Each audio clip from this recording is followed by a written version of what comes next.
المتسابق دوران بك أولو أرستم بك، ومن قرغيزستان، وهو في الفرع الأول.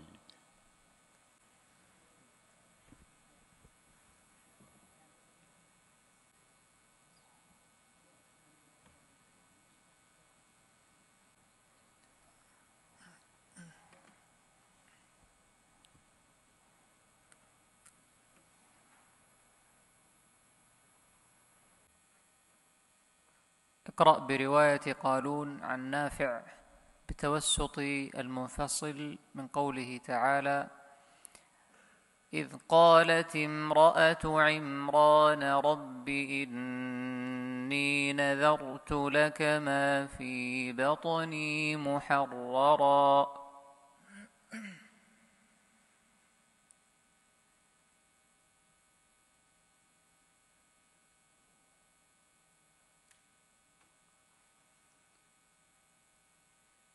أعوذ بالله من الشيطان الرجيم. إذ قالت امرأة عمران رب إني نذرت لك ما في بطني محررا فتقبل مني إنك أنت السميع العليم. فلما وضعتها قالت رب إني وضعتها أنثى والله أعلم بما وضعت وليس الذكر كالأنثى وإني سميتها مريم وإني أعيذها بك وذريتها من الشيطان الرجيم. فتقبلها ربها بقبول حسن وأنبتها نباتا حسنا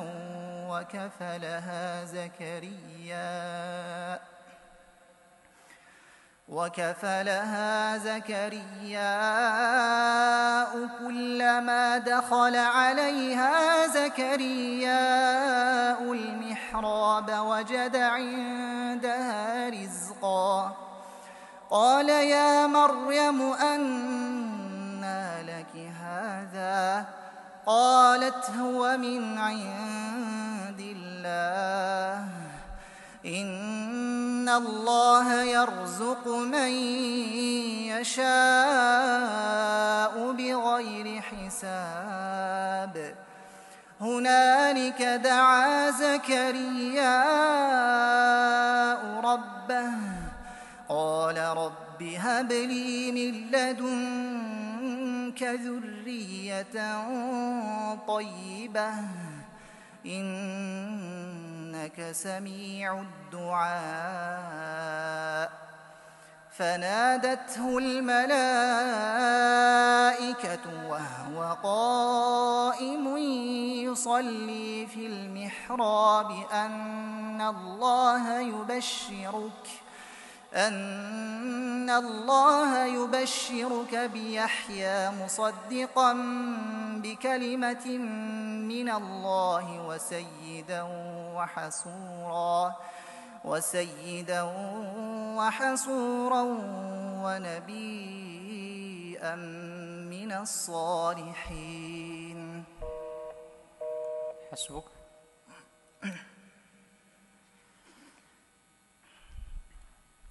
السؤال الثاني: اقرأ بقراءة الإمام ابن كثير المكي من قوله تعالى: إذ يغشيكم النعاس أمنة منه. أعوذ بالله من الشيطان الرجيم. إذ يغشاكم النعاس أمنة منه وينزل عليكم من السماء ماء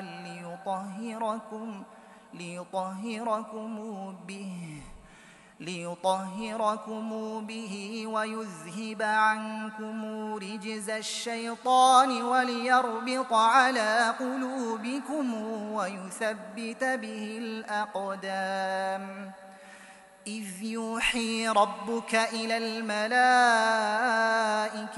أني معكم فثبتوا الذين آمنوا سألقي في قلوب الذين كفروا الرعب فاضربوا فوق الأعناق واضربوا منهم كل بنان ذلك بأنهم شاقوا الله ورسوله ومن يشاقق الله ورسوله فإن الله شديد العقاب ذلكم فذوقوه وأن للكافرين عذاب النار يا أيها الذين آمنوا إذا لقيتم الذين كفروا زحفا فلا تولوهم الأدبار ومن يولهم يومئذ دبره إلا متحرفا لقتال أو متحيزا إلى فئة فقد باء بغضب من الله ومأواه جهنم وبئس المصير. حسبك.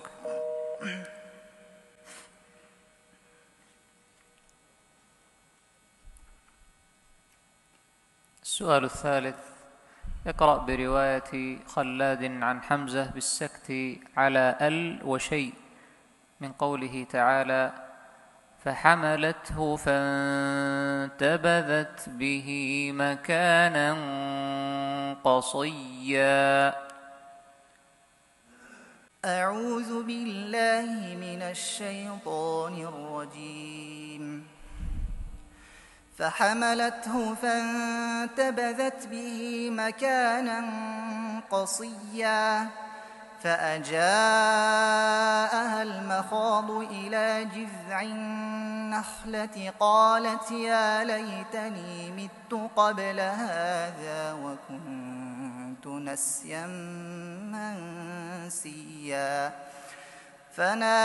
فناديها من تحتها ألا تحزني قد جعل ربك تحتك سريا وهزي إليك بجذع النخلة تساقط عليك رطبا جنيا فكلي واشربي وقري عينا فإما ترين من البشر أحدا فقولي إني نذرت للرحمن صوما فلن أكلم اليوم إنسيا فأتت به قومها تحمله قالوا يا مريم لقد جئت شيئا فريا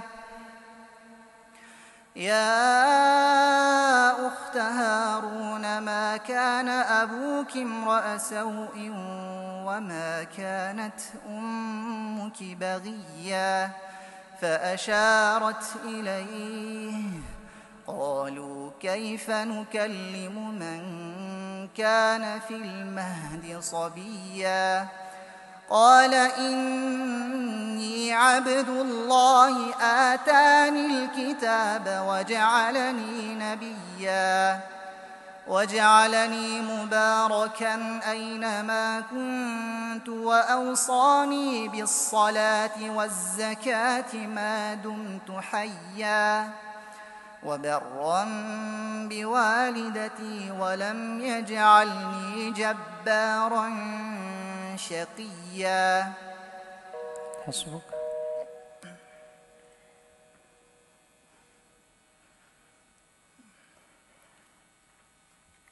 السؤال الرابع: اقرأ برواية هشام عن ابن عامر من قوله تعالى: وقال إنما اتخذتم من دون الله أوثانا مودة بينكم في الحياة الدنيا.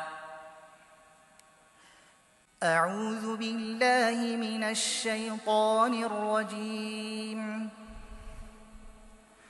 وقال إنما اتخذتم من دون الله أوثانا مودة بينكم في الحياة الدنيا ثم يوم القيامة يكفر بعضكم ببعض ويلعن بعضكم بعضا ومأواكم النار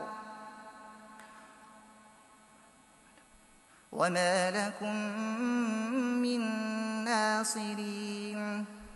فآمن له لوط وقال إني مهاجر إلى ربي إنه هو العزيز الحكيم. ووهبنا له إسحاق ويعقوب وجعلنا في ذريته النبوة والكتاب وآتيناه أجره في الدنيا وإنه في الآخرة لمن الصالحين. ولوطا إذ قال لقومه إنكم لتأتون الفاحشة ما سبقكم بها من أحد من العالمين. أئنكم لتأتون الرجال وتقطعون السبيل وتأتون في ناديكم المنكر فما كان جواب قومه إلا أن قالوا ائتنا بعذاب الله إن كنت من الصادقين. حسبك.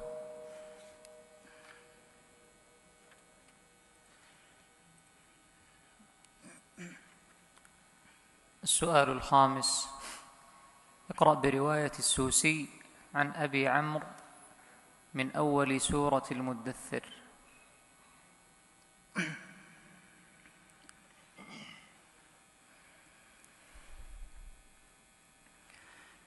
أعوذ بالله من الشيطان الرجيم. بسم الله الرحمن الرحيم.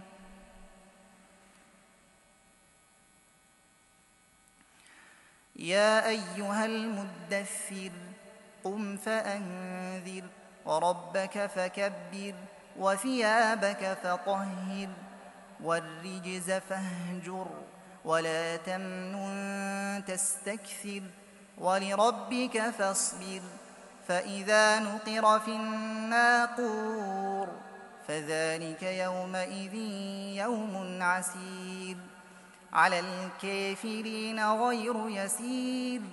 ذرني ومن خلقت وحيدا وجعلت له مالا ممدودا وبنين شهودا ومهدت له تمهيدا ثم يطمع أن أزيد كلا إنه كان لآياتنا عنيدا سأرهقه صعودا.